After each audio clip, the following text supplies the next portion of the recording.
¿Alguna vez te has preguntado por qué recuerdas perfectamente una experiencia que te hizo sentir feliz, emocionado o incluso nervioso? Pero ¿cómo es posible que puedes olvidar rápidamente algo que estudiaste para un examen? La respuesta puede ser sencilla, una sola palabra: emoción.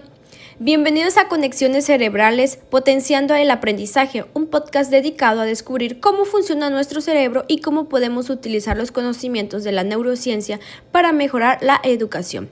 Soy América Odalis Pérez Aguilar y en este episodio hablaremos sobre el poder de las emociones en el aprendizaje, analizando cómo influyen en la atención, la memoria, la motivación y el rendimiento académico.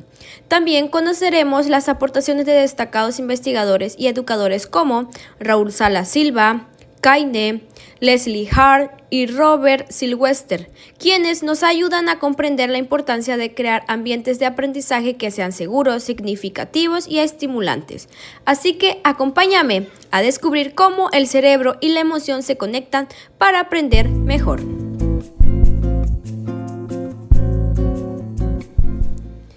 ¿Por qué las emociones importan al aprender? Cuando pensamos en aprendizaje, normalmente imaginamos libros, explicaciones, tareas, exámenes o actividades. Pero detrás de todo esto existe un cerebro que no solamente piensa, también siente, interpreta, recuerda y busca significado. Raúl Salas Silva, al analizar la relación entre educación y neurociencia, explica que conocer cómo funciona el cerebro puede ayudar a los docentes a desarrollar ambientes, currículos y evaluaciones más compatibles con la manera en que aprendemos. Uno de los planteamientos más importantes de Kayne es precisamente que las emociones son críticas para la elaboración de pautas de aprendizaje. Los autores plantean que las emociones y los pensamientos sí influyen mutuamente y que por ello un clima emocional adecuado es indispensable en la educación. Esto significa que un estudiante no llega al salón solamente con conocimientos, también llega con emociones. Puede llegar motivado, curioso y entusiasmado, pero también puede sentirse preocupado, inseguro, frustrado o con miedo a equivocarse. Y todo esto forma parte de su experiencia de aprendizaje. Bien, emociones positivas y negativas. Pensemos en dos situaciones. En la primera, un estudiante participa en clase, pero se equivoca al responder. El docente le dice: está bien equivocarse, vamos a analizar juntos dónde estuvo el error. El estudiante probablemente tendrá más posibilidades de volver a intentarlo. Ahora imaginemos otra situación. El estudiante responde incorrectamente y escucha: ¿cómo no sabes eso? Ya lo expliqué. La experiencia emocional cambia completamente. En lugar de curiosidad puede aparecer miedo, vergüenza o inseguridad. Esto es importante porque el aprendizaje no solamente depende del contenido que presentamos, sino también del contexto emocional en el que lo presentamos. El artículo de Salas Silva explica que el aprendizaje complejo aumenta cuando existe desafío, pero puede inhibirse ante una amenaza percibida. Por eso propone una especie de equilibrio, baja amenaza y alto desafío. Esto no significa eliminar todo esfuerzo o dificultad. Al contrario, un buen ambiente educativo debe representar un reto, pero permitir que el estudiante se sienta suficientemente seguro para intentarlo. Por eso, equivocarse debería ser entendido como una oportunidad para aprender y no como una razón para sentir miedo. Continuando con el podcast, tenemos emociones, atención y memoria. Ahora bien, ¿qué ocurre con la atención y la memoria? Para aprender necesitamos prestar atención, correcto. Pero nuestro cerebro no procesa únicamente aquello que está en el centro de nuestra atención. De acuerdo con los principios de Kayne, presentados por Salas Silva, el aprendizaje implica tanto una atención focalizada como una percepción periférica. Incluso el ambiente y las señales que rodean al estudiante pueden influir en su experiencia. Por ejemplo, pensemos en un estudiante que está intentando resolver un problema mientras escucha constantemente comentarios negativos, siente que puede ser ridiculizado o percibe tensión en el salón. Aunque el profesor está explicando correctamente, el ambiente también forma parte de la experiencia. Por otra parte, la memoria también está relacionada con las experiencias significativas.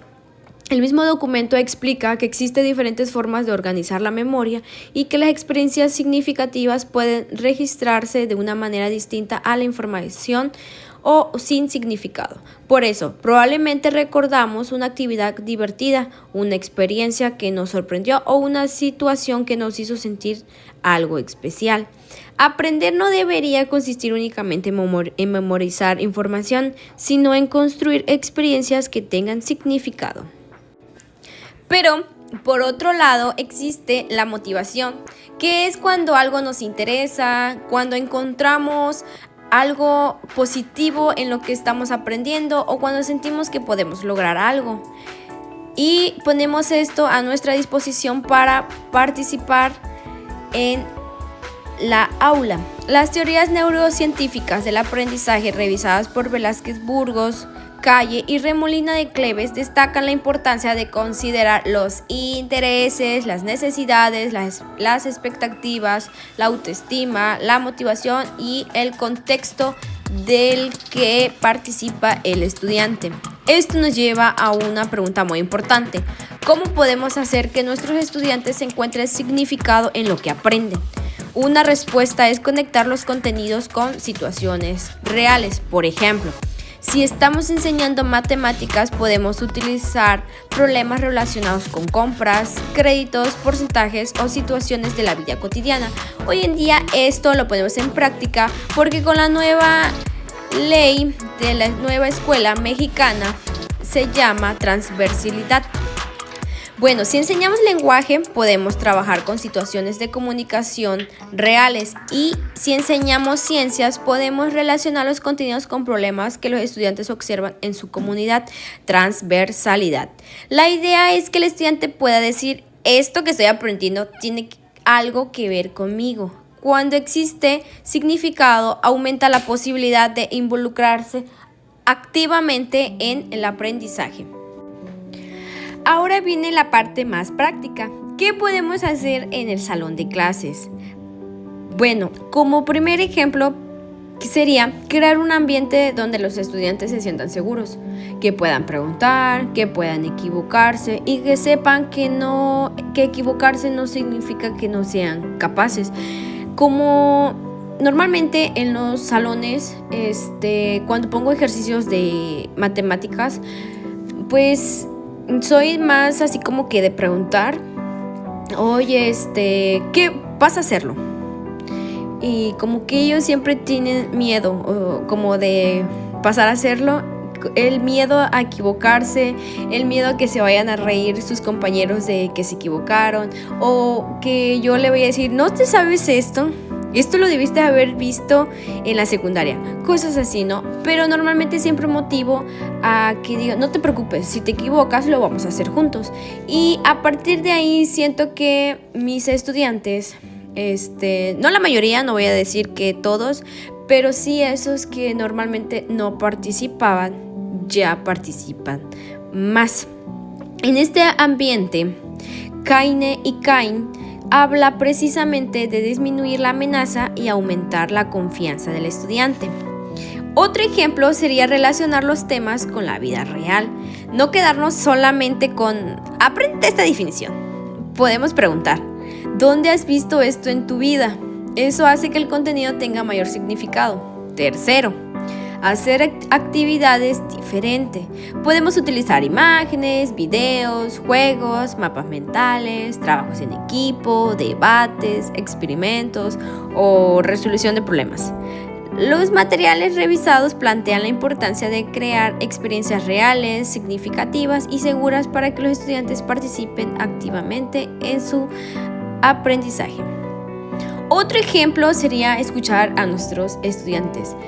No sabemos nosotros, como docentes, qué es lo que está pasando realmente con nuestros alumnos fuera de la escuela.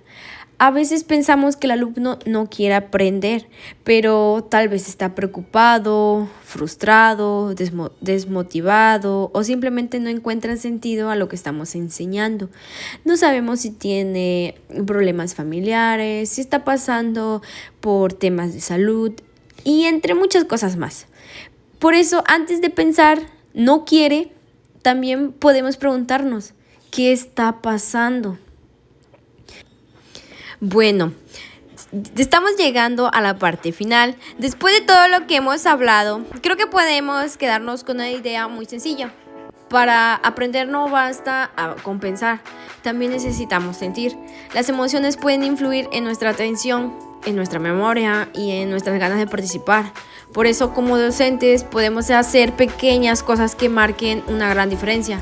Escuchar a nuestros estudiantes, darles confianza, permitirles equivocarse, relacionar lo que enseñamos con situaciones reales, proponer retos, pero sin generar miedo, y hacer que nuestras clases sean espacios donde aprender también sea una experiencia positiva. Como señala Sala Silva, uno de los grandes retos de la educación es crear un ambiente que sea más compatible con la manera en que aprendemos. Y antes de terminar, quiero dejarles una pregunta.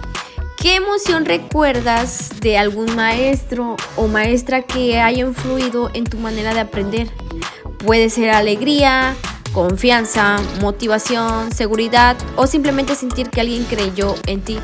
Como rápidamente, un ejemplo de mí fue un maestro que siempre confió más en mí que yo misma, que me decía: Odalis, vete a estudiar, lo vas a lograr, vas a terminar la carrera. Siempre confió en mí. Ahora te invito a pensar en esa experiencia y en cómo nosotros, como docentes, podemos provocar emociones positivas que ayuden a nuestros estudiantes a aprender. Yo soy América Odalis Pérez Aguilar y esto fue Conexiones Cerebrales Potenciando el Aprendizaje. Muchas gracias por escucharme. Nos escuchamos en el próximo episodio.